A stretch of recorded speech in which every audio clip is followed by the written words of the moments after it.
What is going on, you guys? My name is Daniel and welcome back to the channel where we go over everything mirrorless Canon cameras. Today we're going over eight things that I think are phenomenally better on the R6 than on the EOS R. EOS R. Yeah, I always say it wrong. Anyways, let's dive into it. Alright, let's go over my first and foremost favorite on this camera is that the AF is absolutely amazing. I just shot a wedding over the last weekend, and out of 2,000 shots, I think only 10 of them missed focus, and one of them I was literally running behind them trying to get this shot, shaking all over the place, and the IBIS did awesome, and so did the lens, and just phenomenal AF. Almost no misses, no throwing photos out anymore because the AF missed a shot. Now let's go into what I just talked about. IBIS is awesome on the Canon EOS R6, and it has 5 stops, and you do have to turn it on to make sure that it's on every single time. I have a video that goes over how to do some of these things right up there. You can go click on that and watch that after you get done with this one. But IBIS works wonderfully even on my lenses that don't have any stabilization on them. They now have stabilization inside the body. Number 3, better dynamic range. I think that the R had problems in video and in the actual photos, bringing back shadows, whereas I can be completely crushed black when I take the photo in the R6, and they will come back and there'll still be a lot of detail in those shadows, a lot more than what I remember being in the R. Number 4 is it comes with 2 card slots, but once again you have to go into the settings and put into write to both cards, otherwise it will only write to one. I had that mistake. Don't do it, just go turn it on. Video that shows you how.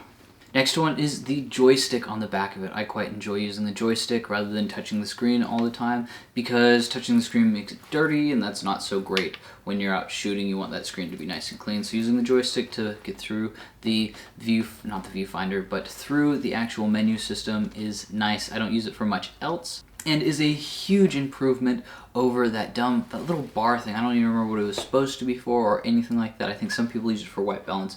That bar was terrible. The EVF works a little bit better, and I like it, and it is a little bit faster, I'd say, and the colors are better, and the transition is really smooth when you bring it up to your face, and I've enjoyed that as well.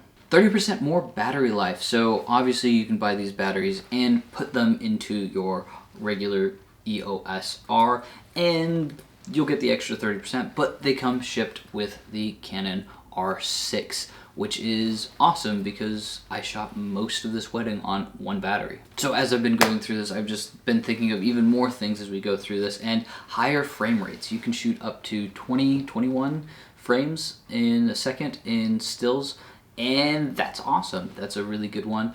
And I believe mechanically you can get 8, 9, I can't remember exactly what it is, but it's a lot better, and you can just rail through these photos and take so many photos with this camera. It's going to be wonderful for sports photography. And video, the C-Log is much better. It comes with 10-bit already in camera, so you don't have to purchase the actual whatever it is, the capture thing that goes on top. I've never owned one or used one, but it has a word and a name for it.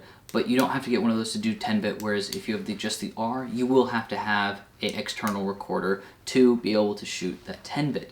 Having that 10-bit is awesome, and it makes it so that these shadows in C-Log don't just become grainy and terrible when you bring it back. So C-Log has improved a lot in the R6 as well. That is going in the next one. You can now shoot 120 frames per second in 1080p, which is awesome, and up to 60 in 4K. There are overheating problems with this camera, but I think they will become even better in the future as more firmware updates become, and they dial in what the actual tolerances are for your camera. Right now, I believe they can get a lot hotter without getting hurt, is what I'm saying. Those are the most exciting things about this camera that I have come across. If I find more, I will talk about them in the future. Thank you so much for watching. My name is Daniel, and if you enjoy videos that help you create better photos and videos while using your pretty much tutorials, just subscribe for tutorials and then click the bell so you don't miss them. My name is Daniel. Thank you.